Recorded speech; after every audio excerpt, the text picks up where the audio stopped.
El Filibusterismo, Kabanata 11, sa Los Baños. Ang Kapitan General kasama ang banda ng musiko ay nagtungo sa buso-buso para mangaso. Hindi naman sinwerte ang general sa pangangaso at wala itong nahuli. Kaya naman iniutos na lamang na magbalik sa Los Baños. Dali-dali naman siyang umalis dahil ayaw niyang mahalata ng kanyang mga kasama na wala siyang alam sa pangangaso. Tumuloy na lamang sila sa bahay ng Kapitan General at naglaro ng tresilyo. Naroroon sina Padre Sibilia, Padre Irene at Padre Camora. Upang mabigyan ng kasiyahan ng Kapitan General, ay sinadyang magpatalo ng dalawang pari na sina Padre Irene at Padre Sibilia. Alam ni Padre Camora na ang ginawang ito ng mga pari ay para sa pagnanais na pagpapatayo ng akademya ng wikang Kastila. Si Padre Camora naman ay naiinis dahil lagi siyang talo. Kinalaunan ay pumalit kay Padre Camora sa paglalaro si Simon na mag-aalahas. Nakipagkasundo si Simon sa mga pari na itataya nito ang kanyang mga alahas sa kondisyong ipupusta ng mga ito ang pangakong sila ay magpapakasama sa loob ng 5 araw. Ang sa Kapitan General naman ay ang pagkakaloob kay Simon ng kapangyarihan na magpakulong at karapatan na magtapon ng kahit na sino na kanyang gugustuhin. Sa kanilang pag-uusap ay marami ang kanilang pinagdebatehan. Kabilang dito ang pagbabawal ng armas de salud at ang pagtutol sa pagnanais na pagpapatayo ng akademya. Kinalaunan ay lumapit ang kura ng Los Baños at sinabi na handa na ang pagkain.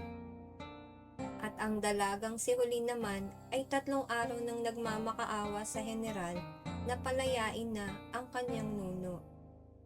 At sa pakiusap ni Padre Camora sa Kapitan General ay pumayag na rin ito.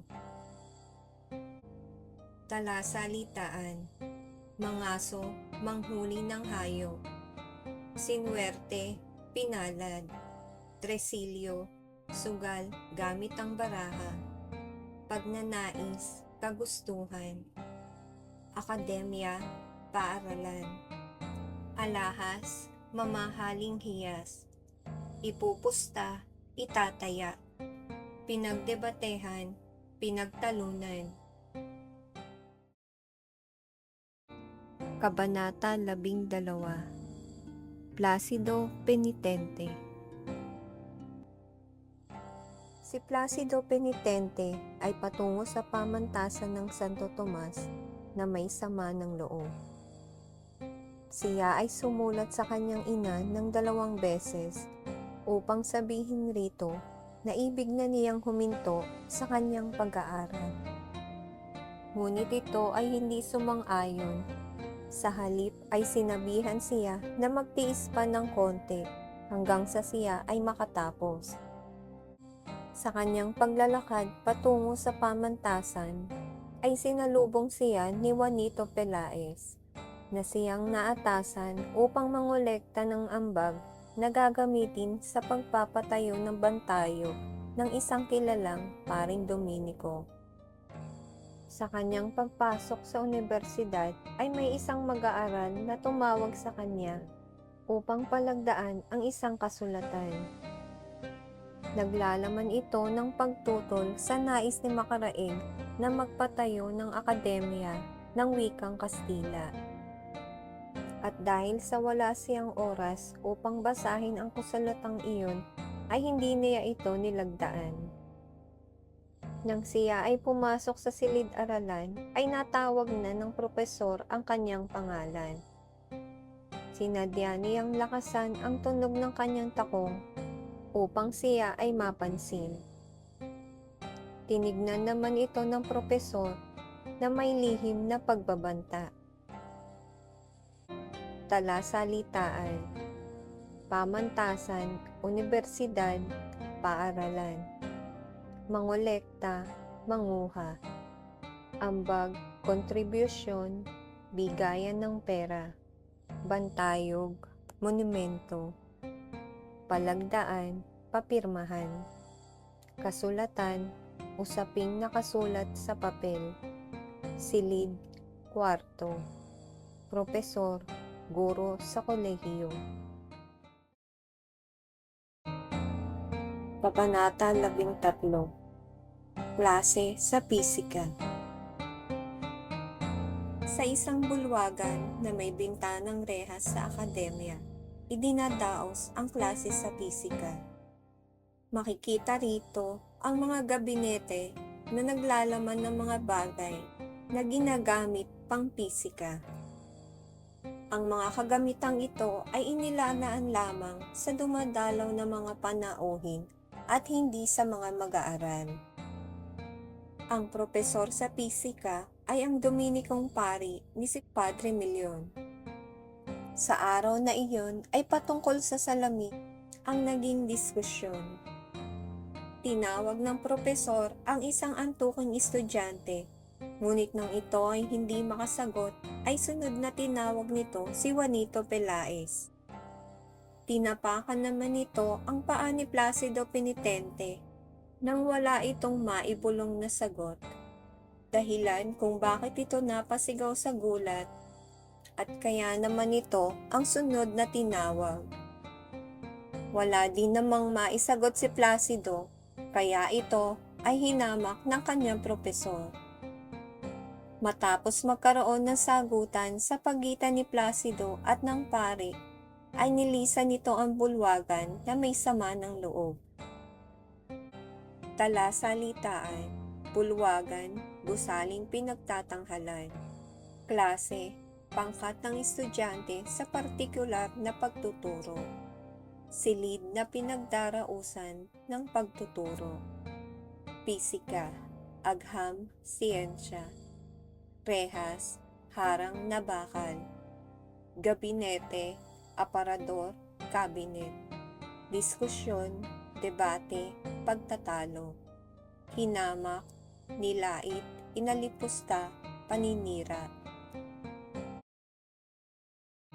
Kabanata 14.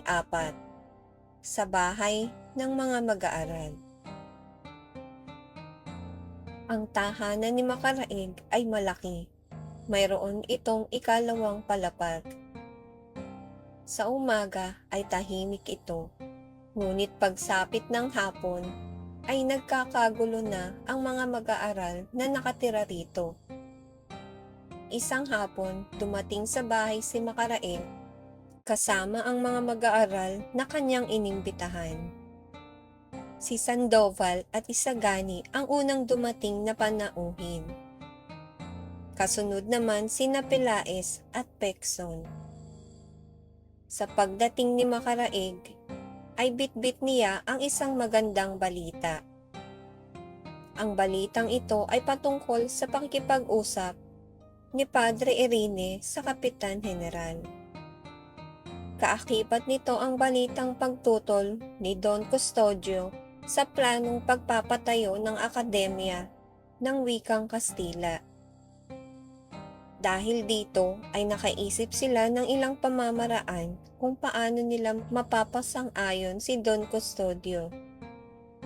Ang unang paraan ay ang paglapit kay Ginoong Pasta, isang tagapagsanggalang na pinangangayupapaan ng Don. Ang ikalawa naman ay ang samananayaw na si Pepay. Napagkasundoan nila na ang unang lapitan at kausapin ay si Ginoong Pasta dahil ani kay Isagani ay dapat na maging kagalang-galang ang kapamaraan ng kanilang gagawin.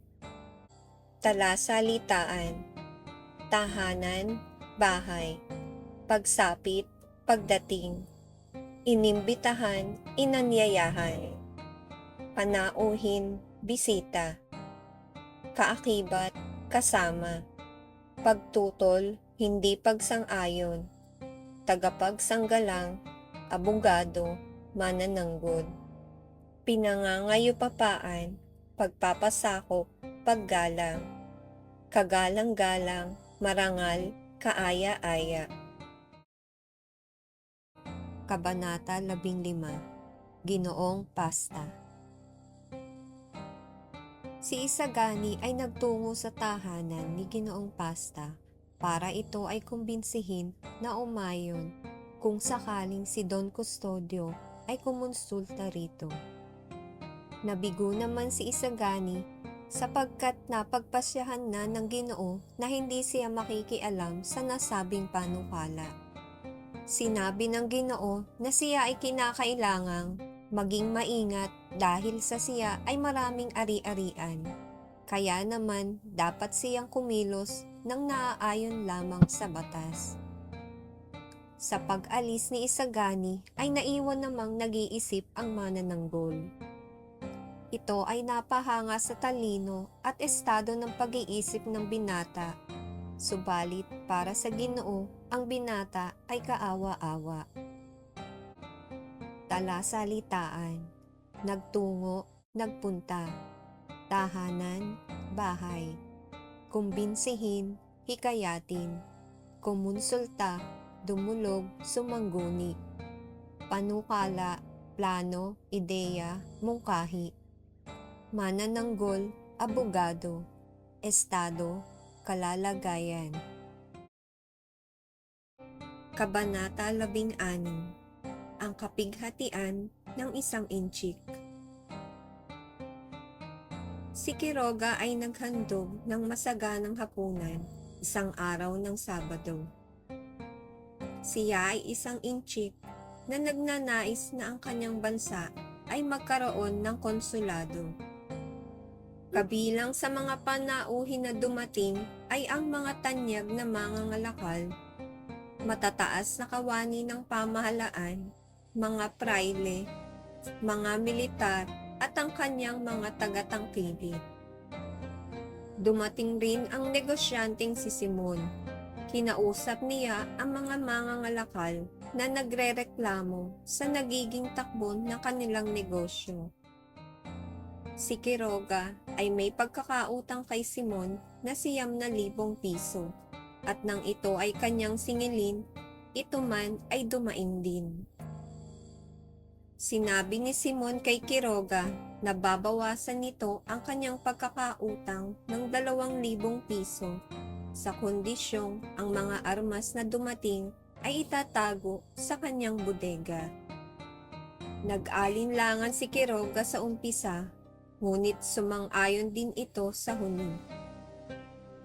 Sa isang pangkat ng mga panauhin ay naroroon ang mga pari, sina Juanito Pelaez, Bensay at Simon. Pinag-uusapan nila ang tungkol sa ibinalita ni Juanito Pelaez na isang ulong nagsasalita. Ang akala naman ni Bensay, ito ay isa lamang ilusyon na gawa ng salamin. Upang malaman ang katotohanan tungkol sa mga usap-usapan tungkol rito, ay nagtungo ang mga ito sa perya. Talasalitaan, naghandog, nagbigay, naghain. Konsulado, opisyal na tanggapan ng isang bansa na nasa ibang bansa. Panauhin, bisita. Tanyag, kilala, sikat. Mangangalakal, negosyante. Tagatangkilik, suki, mamimili. Dumaing, nagreklamo. Bodega, kamalig, lugar na pinag-iimbakan. Pangkat, grupo, pulutong. Ilusyon, guni-guni, malikmata. Kabanata 17, Ang Perya. Isang magandang gabi, ang liwasan ay punong-puno ng tao. Libang na pinagmamasdan ng paring si Padre Camora ang naggagandahang mga dilag. Napukaw ang kanyang paningin sa dalagang si Paulita Gomez. Labis ang kanyang paghanga rito. Isang tindahan ng mga tau-tauhang yari sa kahoy ang kanilang nadaanan. Karamihan sa mga ibinebentang inukit na kahoy ay anyong pari, tulad ni Padre Irene. Nakakita rin sila ng inukit na kamukha ni Simon, kaya naman naalaala nila ito at hinanap, subalit ito ay hindi nila natagpuan. Ani Padre Camora, si Simon ay natakot raw na pagbayarin ng tiket para sa pagtatanghal ni Mr. Leeds. Si Bensaib naman ay nangangamba na baka malaman ni Simon na ang kanyang palabas ay isa lamang panlilinlang. Talasalitaan, liwasan, peryahan, parken na may espasyo para sa pag-aaliw. Pinagmamasdan, tinitignan, dilag, dalaga, napukaw, natuon, paghanga, nagugustuhang tao o bagay, iniidolo, inukit, paglilok mula sa kahoy, nangangamba, nababahala, nag-aalala, panlilinlang, pandaraya, panloloko. Kabanata 18, Mga Pandaraya. Sa gabi ng pagtatanghal ni Mr. Leeds, ay malugod niyang sinalubong ang kanyang mga manonood, kabilang rito ang mga praile. Ang mamamahayag na si Bensaib ay binigyan ng pagkakataon na magsiyasat sa entablado upang hanapin ang salamin na kanyang tinutukoy, ngunit ito ay bigo. Dahil rito ay napahiya ang mamamahayag na si Bensaib. Bago simulan ni Mr. Leeds ang pagtatanghal, ay pumasok ito sa isang pinto. Bumalik itong may daladalang kahon na kahoy. Sinasabing ang kahong iyon ay natagpuan sa piramiding libingan ni Khufu. Ang nasabing kahon ay kanyang ipinasiyasat sa kanyang mga manonood. Ang ilang manonood ay nagsabi na ang kahon ay amoy bangkay. Si Bensaib naman ay nagsabi na ito ay amoy simbahan. Ito ay naglalaman ng abo at kapiraso ng papirong may nakatalang 2 salita. Ang pagbigkas sa unang salita ay nakakapagpabuhay sa isang dakot na abo at makakausap ang isang ulo. Ang pagbigkas naman sa ikalawang salita ay nagpapanumbalik sa dati nitong kinalalagyan. Habang ang espinghe ay nagsasalita, ay nakatuon ang paningin nito sa paring si Padre Salvi. Nahimatay naman ang nasabing pare ng dahil sa takot. Dahil sa pangyayaring iyon ay iniutos ng Gobernador Eclesiastico na ipagbawal na ang ganung uri ng pagtatanghal. Kinaumagahan ay wala na si Mr. Leeds. Ito ay nagtungo sa bansang Hong Kong, dala-dala ang kanyang lihim. Talasalitaan, malugod, masaya, praile, pari, magsiyasat, mag-imbestiga, mag-usisa, magsaliksik, entablado, lugar na pinagtatanghalan, pagtatanghal, pagtatampok, palabas, piramide, istrukturang hugis tatyulo, pinasiyasat, pinaimbestigahan, papiro, papel na mula sa halamang tubig, nakatala, nakasulat, espinghe, isang halimaw na may katawan ng leon at ulo ng tao. Kabanata 19, Ang Mitya. Dahil sa mga pagtatalo na nangyari, si Placido Penitente ay lumabas ng klase na masama ang loob. Ang tanging laman ng kanyang isipan ay ang makapaghiganti. Napagdesisyonan niya na siya ay hihinto na sa kanyang pag-aaral dahil sa natanggap nitong paghamak mula sa kanyang propesor. Iniisip niya na muli siyang gagawa ng liham para sa kanyang ina. Sa kanyang pag-uwi ay hindi niya inaasahang madarat nandoon ang kanyang ina na si Kabesang Andang. Kita ng kanyang ina ang galit sa kanyang mga mata, kaya ito ay nag-usisa. Sinabi ni Placido ang pangyayari sa kanyang ina. Pagkalungkot naman ang naramdaman nito dahil hindi matutupad ang pangako nito sa ama ni Placido na pagtatapusin siya sa kanyang pag-aaral. Patuloy sa pangangaral ang kanyang ina, kaya naman napilitan si Placido na umalis ng bahay. Nagpalaboy-laboy siya sa lansangan, ngunit nang makaramdam ng gutom ay umuwi rin ito. Sa kanyang pag-uwi ay naroroon pa rin ang kanyang ina. Muli siyang pinangaralan ng ina, kaya naman muli itong umalis at sa daungan nagtuloy. Nag-antay siya rito ng kaibigang mandaragat, ngunit walang dumating.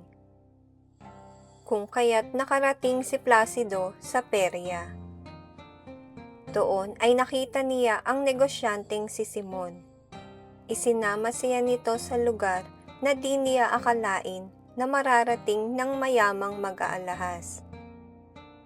10 oras na ng gabi nang makauwi si Placido mula sa tahanan ni Simon. Naiwan namang nag-iisip ang mag-aalahas na si Simon. Naisip nitong bahagi siya ng kasamaang balak niyang labanan at sugpuin. Nagbalik sa alaala niya ang mukha ni Elias at ng kanyang ama, na kapwa nabawian ng buhay dahil sa paggawa ng mabuti. Kinaumagahan ay maligayang pinakikinggan ni Placido ang pangangaral ng kanyang ina. Talasalitaan, pagtatalo, hindi pagkakaintindihan, makapaghiganti, makabawi sa masamang paraan, hihinto, titigil, paghamak, paglait, pag-alipusta, liham, sulat, nag-usisa, nagtanong, nagpalaboy-laboy, nagpagala-gala, lansangan, kalye, kalsada, daanan, daungan, pantalan, perya, karnibal, palaruan, 10 oras, hating gabi. Kabanata 20. Ang nagpapalagay. Nasa kamay ni Don Custodio ang pamamahala sa desisyon ng wikang Kastila. Si Don Custodio de Salazar y Sanchez de Monterredondo ay sikat sa lipunan na Kamaynilaan. Tinagurian siyang buena tinta at lahat ng kanyang kilos ay pinapansin ng mga mamamahayag. Bata pa siya nang sila ay dumating at manirahan sa Maynila. Nakapangasawa siya ng isang mayaman at magandang mestisa. Dahil sa pagiging aktibo, ay nahirang siya sa maraming posisyon sa pamahalaan.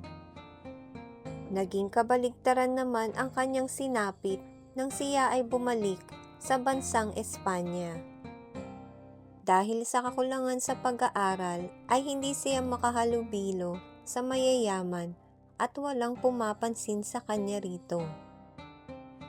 Kaya naman, wala pang isang taon, ay nagpasya ito na muling bumalik sa Pilipinas. Higit sa 15 araw na niyang nilulunggati ang nasabing kasulatan. Inusisa ng mataas na kawani ang lagay ng mga hakbang ng mga mag-aaral.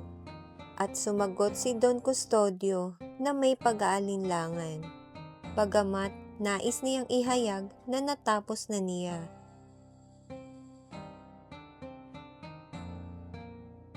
Talasalitaan, pamamahala, pangangasiwa, desisyon, pagpapasya, sikat, tanyag, kilala, buena tinta, mahusay magsulat, mestiza, tisay, anak na babae na may halong ibang lahi, aktibo, masigasig, masigla, maliksi, nilulunggati, sinusuri, makihalubilo, makilahok, makihalo.